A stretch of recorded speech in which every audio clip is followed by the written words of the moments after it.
Something unexpected is happening at Cleveland Browns training camp, and it has everything to do with Shedeur Sanders.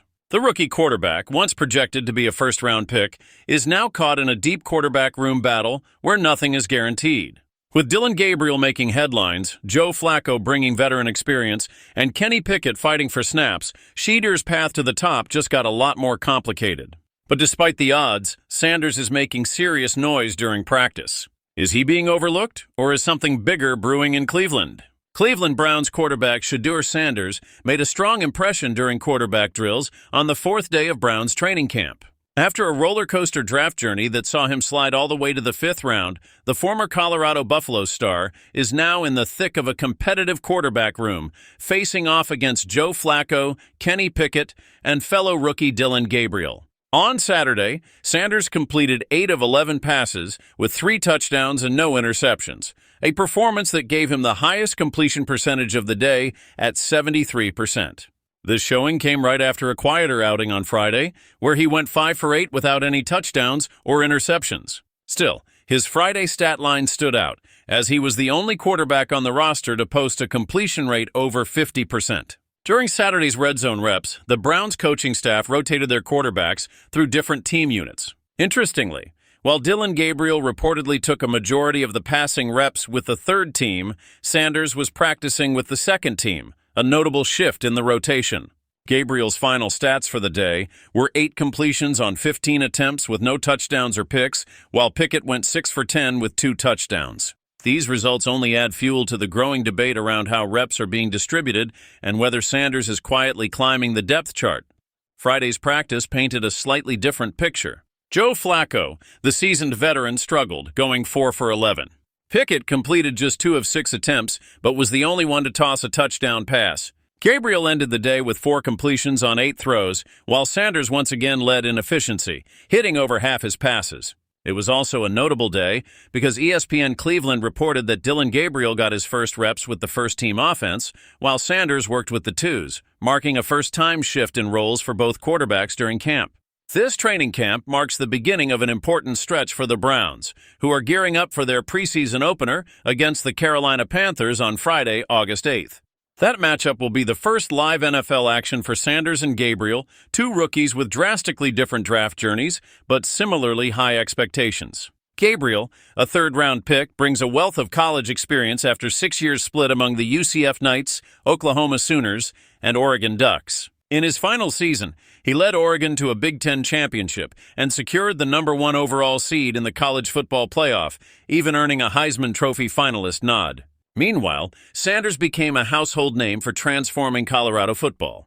The Buffaloes were a dismal 1-win team before he arrived, but in his final season in 2024, they went 9-3 and earned a trip to the Alamo Bowl. His performance earned him the Big 12 Offensive Player of the Year award. Despite this, NFL teams hesitated, letting him slide to the 5th round, a decision many analysts still question. The Browns' quarterback room didn't stop with just the rookies. They also brought in veteran Joe Flacco, who rejoined the team after spending last season with the Indianapolis Colts. Flacco helped guide the Browns to an 11-6 record in 2023, earning a playoff spot. They also added Kenny Pickett via trade, after his stint backing up Jalen Hurts in Philadelphia. Though Pickett didn't see much action in 2024, his experience backing a Super Bowl-winning quarterback adds value to this already complex QB room. So where does this all leave Shedeur Sanders? Despite being drafted later than expected, he's proving every day in practice that he's more than capable of leading an NFL offense.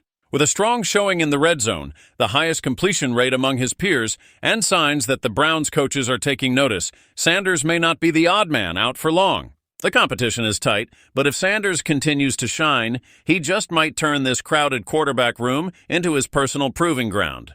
When you're drafted into the National Football League, especially as the son of one of the most iconic players the game has ever seen, the scrutiny comes fast and hits hard. For Shedeur Sanders, that reality is sinking in quickly, and it's not just about what he's doing on the field. The buzz around Cleveland Browns training camp should have been about his arm strength, his poise, and his leadership potential. Instead, it's been overshadowed by headlines that have nothing to do with football. Sanders, the former Colorado standout and the son of Hall of Famer Deion Sanders, is making noise for all the wrong reasons, and the team's general manager is already fed up. In a sharp and brutally honest statement, Browns GM Andrew Berry labeled Shedeur's recent decisions as simply not smart, and he didn't stop there. After being selected in the 5th round of the NFL draft, a dramatic fall from where many analysts once projected him to land, Shedeur was expected to enter the league with something to prove. The draft slide itself raised serious concerns among NFL executives, with whispers about his maturity and readiness to handle the pressure of a pro locker room swirling through draft rooms. The very last thing Sanders could afford to do was validate those doubts. But then came the speeding tickets, not just one, but two, and both were eye-popping enough to land him on every major sports outlet for the wrong reasons. Last month, Shedeur Sanders was caught driving at 91 miles per hour in a 65 miles per hour zone. If that wasn't reckless enough, he was also clocked going 101 miles per hour in a 60 miles per hour zone just days later. These weren't minor violations. These were major lapses in judgment, and the timing couldn't have been worse. With cameras already locked in on his every move, Sanders handed critics and skeptics all the ammunition they needed to question his discipline. And that led to Andrew Berry stepping up to the microphone at the start of Cleveland's training camp and addressing the issue head-on. With a firm tone and a serious expression, Berry made it clear that this behavior wasn't going to be brushed aside. He said, "Not smart. That's just not smart," reiterating that the team had already discussed the matter with Shedeur directly. He emphasized that Sanders fully understands what he did, why it matters, and what the consequences could be if something like this ever happens again. But Berry didn't limit the conversation to traffic citations. He took it a step further, pointing out the real danger in these actions, not just for Shedeur, but for everyone else on the road. The GM went on to explain that driving at those speeds isn't just about thrill-seeking or carelessness, it's about endangering lives. If a deer were to jump into the road or another car were to suddenly switch lanes, the consequences at those speeds could be catastrophic. It's not just about violating the law. It's about showing a lack of judgment that can affect more than just your own life. Berry made it clear that this type of decision-making does not align with the standards the Browns expect from any player, let alone one who might become the face of their franchise in the near future. Adding to Berry's comments, head coach Kevin Stefanski also addressed the media and echoed the importance of awareness and accountability. Stefanski pointed out that all rookies, not just Sanders, need to be extremely mindful of how they carry themselves both on and off the field. Whether they're driving home from practice, walking through town, or going about their daily lives, they represent more than just themselves. They carry the image and integrity of the entire team.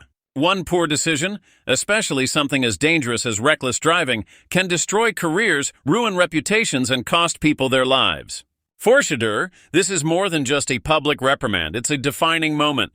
Every young quarterback in the NFL faces growing pains, but not all of them have the spotlight that Shedeur has. His name alone draws attention. His college career made headlines. And now every action he takes will either help rebuild his image or further fuel the narrative that he's not ready for this stage. He still has time to show maturity, to grow, and to earn back the trust that these violations may have damaged, but that window won't stay open forever. Training camp is supposed to be about progress, about building chemistry with teammates, about absorbing the playbook and earning your place in the locker room. But for Shedeur Sanders, the first chapter of his NFL journey is being written in bold red ink, the kind that makes fans nervous and executives uncomfortable. His talent is not in question. His leadership and decision-making, however, are now under the microscope. This incident might serve as a wake-up call. It has to. The NFL is not just about what happens between the lines. It's about discipline, responsibility, and professionalism. The greats know how to carry themselves. They know the value of setting the right example for teammates, for fans, for the kids watching at home. If Shedeur Sanders truly wants to follow in his father's legendary footsteps, he's going to have to start making better decisions, not just for himself, but for the city, the team, and the future he says he wants to lead. Shedeur Sanders has the talent. That much is undeniable. But talent alone won't carry you in the NFL. It's about choices, every single one. The Browns have fired their warning shot, and now it's up to Shedeur to respond. Will he rise, grow, and prove that he belongs at the highest level? Or will off-field missteps continue to cloud what should be a promising career? Only time will tell. But one thing's for sure, the clock has started ticking. Stay tuned, because this story is far from over. If you want more inside updates on the Browns, Shedeur Sanders, and the biggest NFL headlines, make sure to like this video, hit that subscribe button, and drop your thoughts in the comments below. We're just getting started.